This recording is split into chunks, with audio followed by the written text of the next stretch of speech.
Bonjour mesdames et messieurs, bienvenue dans ce 6h30. Le président de la République, Alassane Ouattara, est de retour au pays. Le chef de l'État a regagné Abidjan hier mercredi aux environs de 18h en provenance de Paris où il a pris part au sommet sur le climat dénommé One Planet Summit. Avant l'étape de Paris, le président de la République était en Égypte, précisément à Sharm el-Cheikh dans le cadre d'un autre sommet.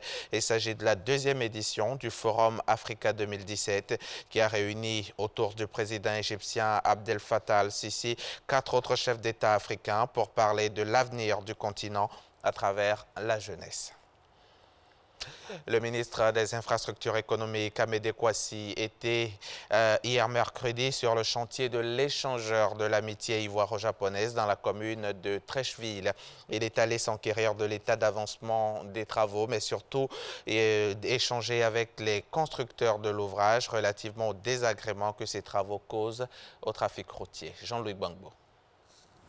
De longues files de véhicules à l'approche du carrefour situé à l'intersection des communes de Treichville et Makori, communément appelé carrefour Solibra. De gros bouchons causés par les travaux de construction de l'échangeur de l'amitié ivoiro-japonaise à cet endroit. Sur le site, des échanges soutenus entre le ministre des Infrastructures économiques et les ingénieurs en charge des travaux. Mais pourquoi vous ne mettez pas un atelier pour finir cette zone et puis après basculer là-bas pour vous? Monsieur le ministre, même si nous mettons un atelier, même si on est en phase, comme on le dit, ça n'a pas changé la circulation. En effectuant cette visite de chantier, le ministre voulait s'enquérir de l'état d'avancement des travaux, mais également trouver des solutions avec les constructeurs de l'ouvrage face à l'engorgement provoqué par les dits travaux. On ne peut pas construire ces genres d'ouvrages à l'intérieur d'une ville comme Abidjan sans créer quand même quelques désagréments.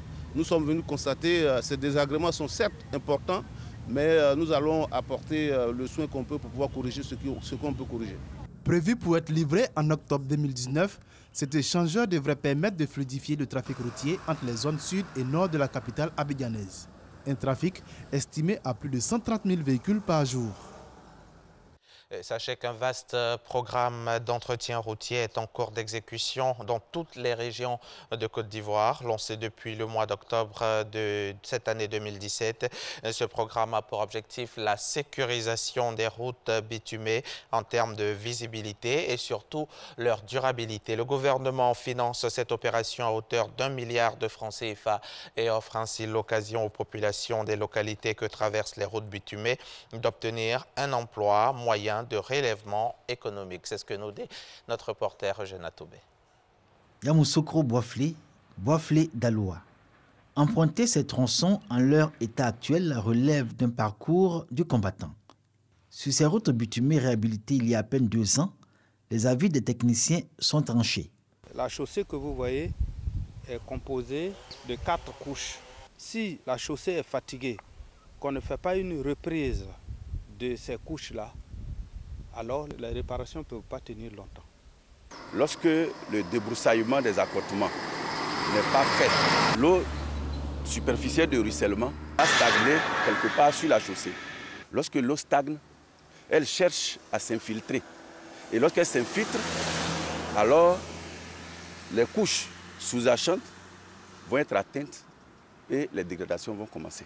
La résultante de ces maux qui, avec le temps, finissent par altérer la santé de la route bitumée, c'est autant l'absence de suivi contrôle rigoureux des travaux à l'origine que le manque d'entretien régulier.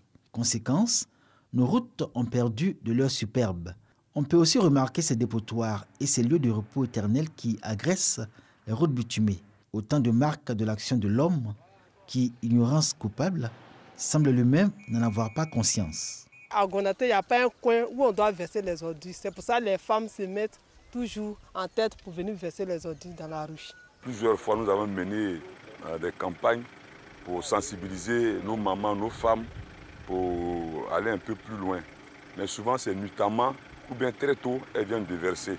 La part de l'homme lui-même dans la dégradation des routes revêtues est considérable.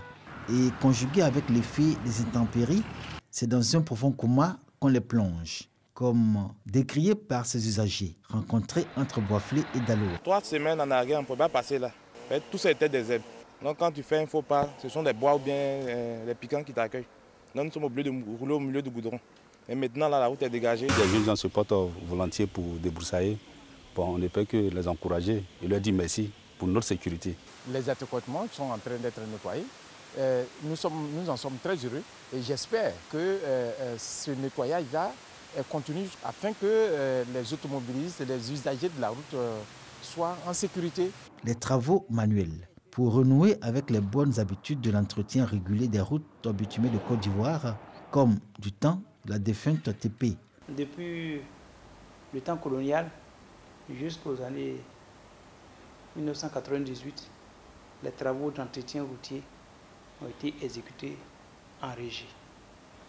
Et c'est ce qui a permis à la Côte d'Ivoire, disons, de développer son réseau routier depuis les années d'indépendance jusqu'aux années 1998, où l'État a pris l'engagement de concéder l'exécution de ces travaux au secteur privé.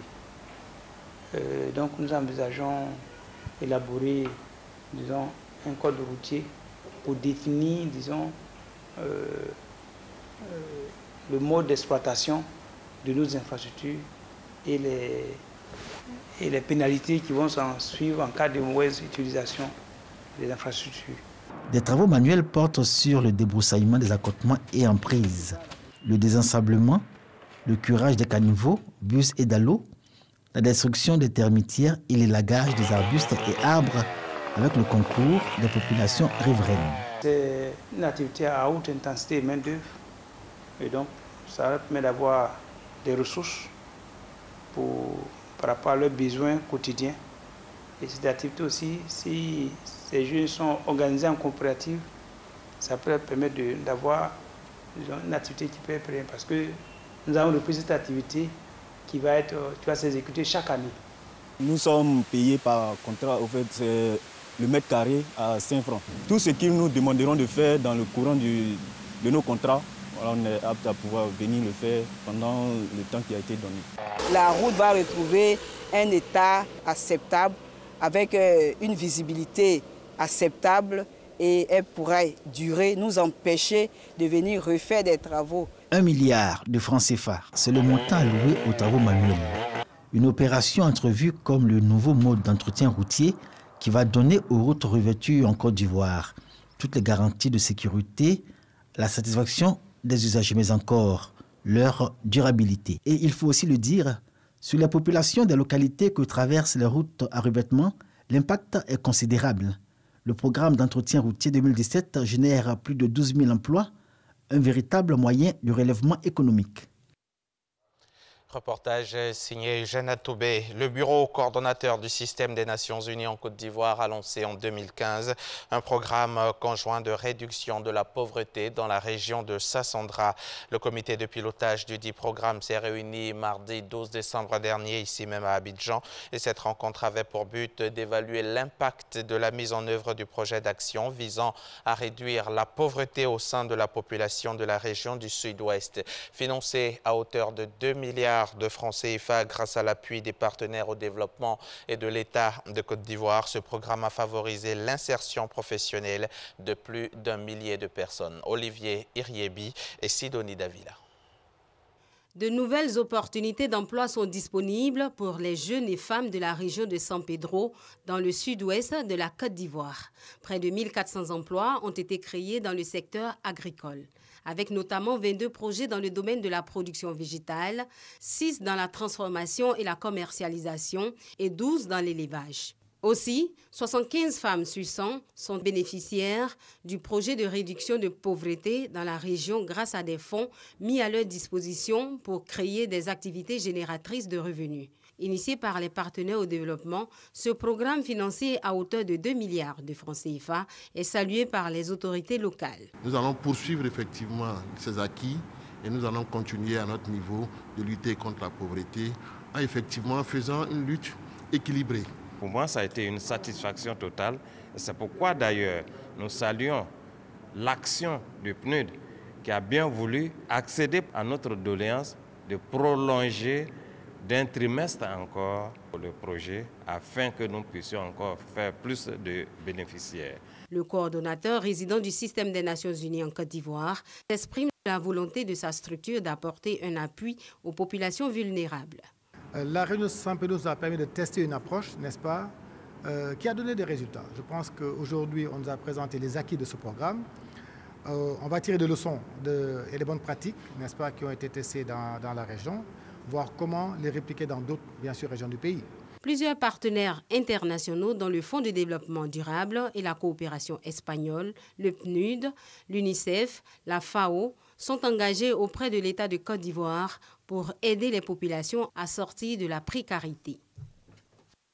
Actualité internationale en bref. Le procès de Khalifa Sall s'ouvre ce jeudi 14 décembre au Sénégal. Soupçonné de détournement de deniers publics à hauteur d'1,8 milliard de francs CFA, le maire de Dakar doit comparaître avec ses collaborateurs devant le tribunal correctionnel. Celui qui est également député est en prison depuis mars dernier. Son camp dénonce une affaire politique pour briser sa carrière. L'État assure avoir été floué. Ce procès s'annonce en tout cas sous haute tension. Une réunion sur le G5 Sahel s'est tenue hier mercredi à la Celle Saint-Cloud en banlieue parisienne. Les 5 chefs d'État des pays sahéliens ont été invités par le président Emmanuel Macron.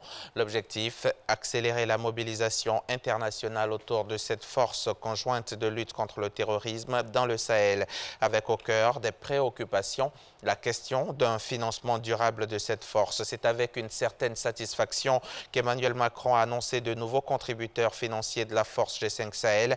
L'Union européenne s'est engagée à hauteur de 50 millions d'euros, mais également l'Arabie saoudite qui contribuera à hauteur de 100 millions d'euros et les Émirats arabes unis à hauteur de 30. Merci de nous avoir suivis. Merci beaucoup, M. Hamza Diaby. Merci Marcelin. de nous Merci donner Eva. l'info sur Matin Bonheur.